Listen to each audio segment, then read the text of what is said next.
home ownership is, in my opinion, I think I speak for all of us, where it is a very important concept in stabilizing your future and wealth building. You know, you drive down the street and everybody's got this fancy car, everybody's doing these trips, everybody's got all this stuff going on in their house, and you're thinking, how can these people do it? Well, you know, we have a different system here than they have in the States, where you can just hand your keys back and there's no repercussions. There are repercussions here. So we keep hearing about this mortgage cliff, where this year is the year where everybody who had the ultra low mortgage rates have to renew, the last of them. And we've been hearing a lot about this, how there will be a large number of power sales, but it looks like the numbers are not panning out that way. The article that I recently read said that 0.22% to 0.24% of mortgages are 90 days or more in arrears. That means that the banks use this to see how many defaults will be coming up. And it doesn't look like these defaults are happening. What are you guys seeing in the market? I think that when I'm talking to people, especially when we're talking to mortgage brokers, they're saying that people are in trouble, but they're not seeing the number that they thought they were going to see of people actually in default. You know, we have a different system here than they have in the States, where you can just hand your keys back and there's no repercussions. There are repercussions here. So what I was going to say, you're absolutely right, Ruth. There are repercussions in the States in many areas. If you default, you can just kind of walk away from it. You lose your deposit. But here they can go after you personally. And also, someone had pointed out that for most agreements of purchase and sale, they put both the husband and the wife on title because they need both of them to qualify. So if they don't close and they go into default, then basically they can sue both the husband and wife, which is really the whole family and everything that they have, as opposed to just one person. So I think people are less likely to default. They're really going to try to avoid that whole scenario. It also affects your credit for, so many years, and it's just not a good place to be in. But I think also the numbers are a little bit hard to read, because I'm not sure exactly from what sources they are counting these defaults. I would think that they would be the major banks or the major financial institutions. And we know that there's a lot of private mortgages out there as well. And I'm not sure that those are counted in those defaults. Yeah, I think you're right, because this came from CMHC, right? So that would be probably the big five. However, I do want to just go back a little bit, because I also think it's because the lowest mortgage rate that people probably got back when they were the lowest was just under 2, right? Like maybe 1.8, 1.2. And even at that time, you had to qualify with the stress test, which was 2 percentage points higher. So I think what happened was, when these mortgage rates came out, when mortgages went up to 6%, 5.5%, 6%, then yes, if people were going from 2% to 6% right now, that would probably be a disaster. But rates have come back down. So they went up to 6%, but now you're renewing at probably what you had to qualify for with the stress test, because right now a 3-year is about 3.7%, and a 5-year is about 4%. So it's not as high as the highest rates that we had, right? And your principal will be lower now. So I think that's also why we're not seeing this big cliff as well. And do you remember what a disaster we all thought it was when they brought in this stress test? And it looks like it's been very, very good for us instead of bad, just for that reason, that people had to qualify higher. And then because the rates are going up, they already qualified for that. So that's a really good reason why people maybe aren't in default the way we thought they might be. Right. And there are those people that buy conservatively. And we're always talking about, buy when the time is right for you, buy when you feel comfortable with those payments. But we know that there's other people who are buying to their absolute maximum. And then they get in. And if they bought, during COVID, when prices were going higher and higher, and if they had bought at the beginning and prices were going higher and higher, they may have also leveraged that property. And that's, I think, where we see some big issues. So I think that's one area where people can get into a little bit of problems. And I think another area is just the way that the economy is going, and unemployment. So if you are faced with unemployment, then everything changes, right? You don't have that income to pay your mortgage. But going back to second mortgages and first mortgages, I think if people were going to default on their payments, they're more than likely going to default on their second or third mortgage. And if those aren't one of the big five banks, which they won't be, they may not be showing up in those reported numbers. Yeah, 100%. Plus, if you're deep, like the second or third mortgagee, that's why they're second and third, right? So they would be more likely to. They don't want the house to go power of sale because they're not going to get any money out of it, right? So that is where the problem would come in, is where they may take over the first. I don't. It's a long. That's way off topic there, so I don't even go into that. But I think you're right. I think that's more where the defaults would come in. I did some like I went on Trep and started looking for power sale properties. I didn't find a lot. So I don't know what the stats are there, but the ones that I did come up with, the majority of them were not the big five. They were private lenders, or they were B or C lenders. And so the way that they're positioning themselves as the name of the seller under power of sale, if they're a small person, they don't always even say power of sale, right? I have some power of sales right now, and under the name of the seller, it is not power of sale. So how would you find them unless it was a big five bank, right? What are we seeing? Let's just talk about what are we actually seeing as realtors in our particular business, because I'm not seeing a lot of power of sales when we search for properties for buyers. We're not seeing a lot of those. And I know years ago, when I was first in real estate, or for the first 10 years, it was quite common to see power of sales listed when you were looking for properties to show buyers. I'm just like, the numbers are hard to decipher, because where are they coming from, and are they A lenders, B lenders, whatever. But what do we see? What are you just seeing in your particular um, business? Like, I'm not seeing a lot of power of sales, and I'm not seeing a lot of clients that we sold houses to over the last 5 years or 6 years. I'm not seeing that they're in trouble. That's my personal experience of what I'm seeing in my business. I would concur. I'm not seeing a lot of power of sales when I'm looking for properties for clients, and same thing with my clients. I don't have any clients that I'm aware of that are in power of sale or in that kind of trouble. Now, I think that haven't seen a lot of my clients in trouble. I have seen my clients, some of them thinking about moving down to ease the burden, and then looking at themselves and saying, I bought this, and boy, if I could sell this house and move down and become mortgage free. It's usually mortgage free that people are talking to me about right now. If I could take my big house and move into a small house, I would be very happy. And that would solve a lot of my problems, because I have a lot of debt. So I am hearing that. And I did see one day I went out, and the first house I showed was a power of sale. I got there, it was in the process. It actually hadn't been listed. It had been listed by the owner, and it was transitioning to be on the market by the mortgagee. But the next two houses I showed were vacant. So that also has something, it shows a different place in the market. If when we're starting to show places, we're seeing one or two power of sales, plus we're seeing other places that are vacant, like when they're all vacant, And you know what? That I am seeing more of is vacant properties. But some of those vacant properties, like I was showing yesterday, were properties that were, I think they were rented at some point, and they got rid of their tenants, which makes it way easier to show, cleaner, just way easier to sell, because it's a little sketchy to buy a property that's tenanted. So I have seen more vacant properties. Yes, I would say that. Yeah, that's interesting, right? So why is that? I think you're right.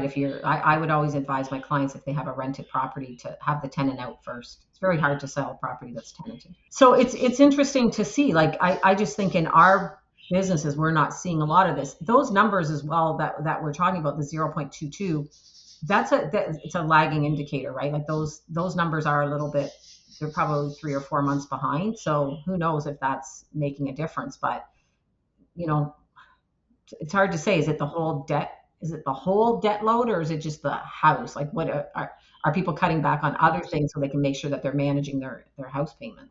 Right. And I think, and I'm hoping that people who are in that financial situation where they're experiencing it becoming harder and harder to pay their mortgage, they need to take proactive measures. If you go to your bank and you tell them up front before you hit 3 months of past due payments and just say, I'm having some problems with this. Is there a way that you can help me out? They will work with you to help you out. And if you're in the process of selling your home, there's things that they can do as well and maybe defer your payments. So I have seen where they have done things to work with the client because they don't want the client to go power of sale. But what you can't do is just sit there and say, I'll just ignore it. And then eventually they'll kick me out of my house and I'll deal with it then. Don't do that. Be proactive and talk to your lender. Yeah, I think it's good advice because that if you stick your head in the sand and pretend it's not happening, there's no way for the bank to actually do anything to help you, right? They don't know what's going on. But if you're talking to them and explaining to them and trying to work with them, it's like anybody else. If you're actually trying to actively overcome the situation, people will help you. Well, let's talk about this average. Like, is that average? It's historically low. So, because I think sometimes we hear some headlines that it's like gone up drastically, the percent. But if the percent goes up drastically from like zero, anything that's higher than zero is going to be drastically higher, right? And I think sometimes the headlines that get out there are meant to get you to read them, right? Let's face it, that's what the headlines are designed for, to get you to read the article. So even if that number, even if this is a lagging indicator from 0.22, and it's up higher and it's double, let's call it 0.4, it's still not a lot. And I think it's because it's like, from what time frame are you comparing it to?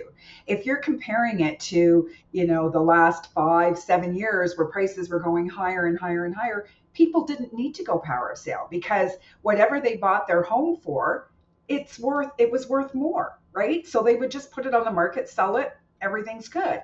The challenge now is that people bought their house when it was here and the value is here. They're not able to pay their payments and there's this discrepancy, and now they're going power of sale, and if they try to sell it on their own before it goes power of sale, there's not enough funds to pay off the mortgage. So again, that's where you need to be speaking with your lender to try to work something out. But I think that's why maybe we see more conversations around power of sale, more power of sales in the marketplace, because it's, what are we comparing it to? Are we comparing it to the last 8 or 10 years when prices were steadily going up? Also, Evelyn, you mentioned before, people may have remortgaged or increased the value of what their mortgage was. But not only that, the cars have become so expensive, and the amount of a car payment now is so high that if you had a high interest rate a high mortgage payment, and you had to add on a car, that could be that could make you be struggling. Just the payment from the car by itself is so high. So if people did that and added on other things other than the mortgage, that might be causing them pain in paying their bills. Yeah, that's a good point. That's the whole debt servicing load, right? Like, if you take like HELOCs or yeah, other debt that people have, credit card debt, whatever, that could be piling it on. And I think in the last number of years, let's call it 10, 15 years, it just seems like, you drive down the street and everybody's got this fancy car, everybody's doing these trips, everybody's got all this stuff going on in their house, and you're thinking, how can these people do it? Well, they're pulling a lot of them, they're pulling the equity out of their house to live this different lifestyle. And we know that when we go to list houses and, we say, okay, what did you buy it from? What's your mortgage? And you're like, oh, your mortgage is more than what you bought your house for, right? So we know where it's happening. So I think it's just mentality of, everything is easy. We all want to live this lifestyle where many years ago it was like people didn't want debt. They lived within their means. I think it's just that's a whole social thing, right? But you know what? That's a bit of a problem too. Like kind of the odds are stacked against you mostly with the banks, because if you think about this, the bank will give you a mortgage, and let's say they give you a HELOC, right? So and then the car company, whatever, use your HELOC to buy your car, which is a really bad decision, because if you find you are now securing your car with your house. It's not a good idea. The loan for a car may be higher, but the loan for the car should be a totally separate loan than your house. Don't finance things with your house, because now you're backing it up with your house. So if something goes bad, Right. I think. Mhm. So I think if you're going to do that, if you're smart with your money, you can borrow that money at a lower rate through your HELOC, but you've got to be really diligent at paying that down. If you're just doing it and saying, oh, I'm doing a lower payment, so now I can buy the car, and oh, now I can go on that trip because, the payments are all good, that's when you get into trouble. yeah, yeah, let your finance your house with your house, and that's it. Don't finance other things and secure it with your house, because that's basically what you're doing. And especially a car which depreciates, right? You take it off the lot, and it's worth a whole lot less than 10 minutes ago, right? Yeah. But we're seeing, like, I don't know about you guys, but we are seeing the market pick up. Even the condo market, like we had one buyer who bought this week a condo, and there was two offers. There was a multiple offer there. And another one who bought a or went to see a condo and they wanted to go back 2 days later to see it again, and then they were going to put in an offer, and it sold in the meantime. So that's the condo market. So I think to me, the market is recovering. I think more buyers are coming out. Like it's not we're not going back to crazy double digit price increases anytime soon, but I do think we're seeing buyers come back into the market and feel a little bit more comfortable about what's happening out there. I think there's a lot of pent up demand for one, and the weather has changed in the last couple of days. It's supposed to get bad today, but I think the weather plays a big part. I know yesterday I showed 6 or 7 properties, and of those 6 or 7 properties, 2 of them had offers on them. The client ended up wanting one of the properties, so now competition, 2 offers on that same property. So I do see that. And in another instance, another client was looking at another area, and there were a couple of properties they were interested in. And one of them ended up selling conditional, so it was off the list. And then the other one ended up having an offer. So I do see a little bit more activity. But again, it depends on where and the price point. I know I was just doing some stats for, of all places, Shelburne. And for the month of February, there were 3 sales, three, and 21.7 months of inventory. I went, no, that can't be right. It can't be right. But there were something like 65 listings on Trev and 3 sales. Basically, it worked out to 21.7 months of inventory. And I just went, that's insane. Well, but one of the good indicators that we had was that our office this week, we had about over a 20% increase in activity and showings. So that was really, really, I thought that was a fantastic statistic just to keep in your pocket, because, you know, once people, more times houses get shown, the more sales we're going to have. So if we're increasing, even if we were increasing at 20% or a little bit each week as we come into the spring, it will be excellent for us in the spring. That's It's going to depend on the inventory, right? Because inventory is down year over year 17%. So showings are up and inventory stays relatively stable. I think we're going to see a very healthy market, right? The inventory rates are not. It's so interesting to me all the time that you think, with all the houses on the market, it'd be so easy to find a house. But when you have buyers, it's sometimes hard to find a specific property that they're looking for, right? So as long as the inventory, the wild card here, I think, is inventory. What happens with the inventory? And if we see that shoot up drastically, then yeah, then it'll have a downward effect on the prices. But if it doesn't shoot up drastically, then I think we're going to see a very healthy market.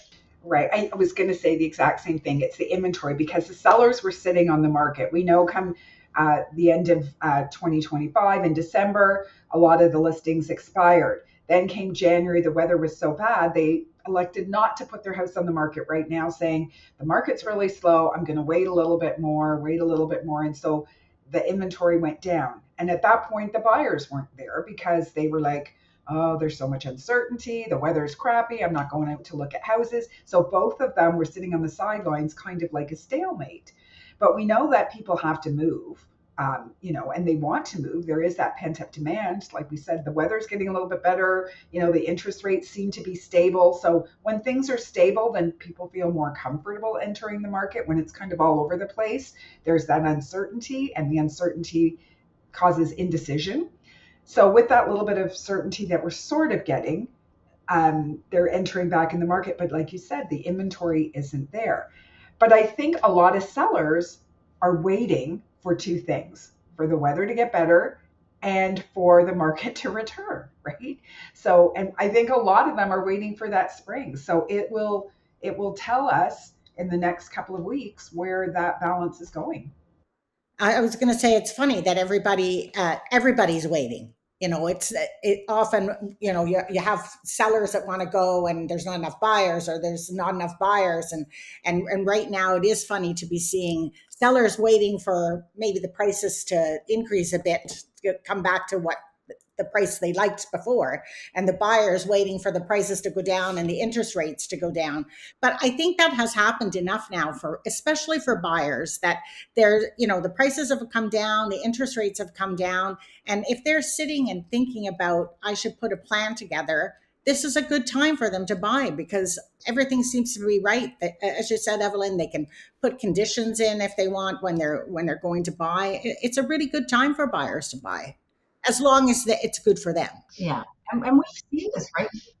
We have a really healthy market right now, right? We have low prices, we have low interest rates, and we have decent inventory.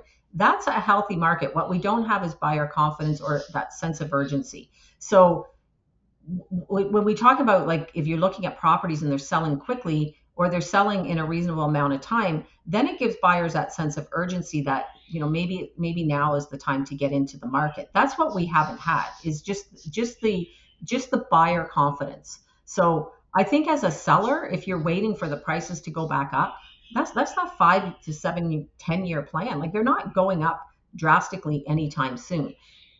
Are they stabilizing? I think that's more of what's happening. But if you're waiting for the prices to come back up again, then, if you're selling and buying, it's a perfect time to do that. But if you're waiting for the prices to come up before you put your house back on the market, that's not happening this year. It's not happening for the next few years. One of the things I think people, especially move up buyers, don't take into consideration is, if you're buying and selling in the same market, that's a good thing, right? So yes, the prices were higher before, they've come down, but what you're buying is lower than it would have been at that time. So it's really a good thing when you think about it. If you're buying and selling in the same market, there's nothing to be afraid of. Right. And especially if you're trading up, because we say that it went down even, 1%. 1% of a higher value house is way more than the 1% drop on your lower value. So you're making it up in that. And that's when I had moved years ago, when the prices were like that, but the bigger houses came down a whole lot. It was a great opportunity for me to kind of jump a little bit because of that price reduction. Yeah, I agree. So yeah, and don't forget, when the prices were really high, when things were going up like crazy, it wasn't that easy for sellers that were buying another property. And that's where we ran into a problem. We had the stalemate again, but we had it in the opposite way, where sellers weren't putting their house on the market because they couldn't find a house to buy. And so we had this stalemate, right? So it was the same thing. And I think what people don't understand is, if you're comparing to the height of the market, when the market started to come down a bit, some of those houses, those prices were renegotiated. They didn't actually close at that price because the prices came down. The appraisals weren't coming in, so you had to either make up the difference or renegotiate the price. And the seller was kind of stuck between a rock and a hard place. They had to make a decision whether they wanted to hold out and try and sell it again in a falling market, or renegotiate the price with the buyer. All of this makes real estate really interesting. It's great when it's a balanced market, but there seems to be a lot of waves going on, and so you kind of have to navigate those waves. And again, good information that suits your situation is always key. Yeah, and that's the bottom line, right? You have to look at your situation and figure out, is this the right time for you? Because it's not the right time for everybody all the time, but maybe it's the right time for you. That's where the information, that's why we do this, right? To kind of put that information out there so people can understand it. Right. And I guess just to wrap it up, when we were saying, people are thinking that the uh, delinquency rates are really high and there's tons of power of sales and the prices are going to fall even farther. I guess what we're saying is we're not seeing that in the marketplace. And I don't think it's going to have a big effect on prices moving forward. Okay, so having said all of this, I think what we're trying to say is the market is the market. It's always moving one way or the other, and find out what the best options are for yourself. And if it works for you, if the numbers work, you have job stability, you're confident. Home ownership is, in my opinion, I think I speak for all of us, where it is a very important concept in stabilizing your future and wealth building. Find out what your options are and see if it is the right time for you. And if it is, move forward. And if it isn't, And I think just to add to that, if you are experiencing some financial hardship with your mortgage, don't just sit and wait. Speak to your financial institution and see if you can work something out. Be proactive.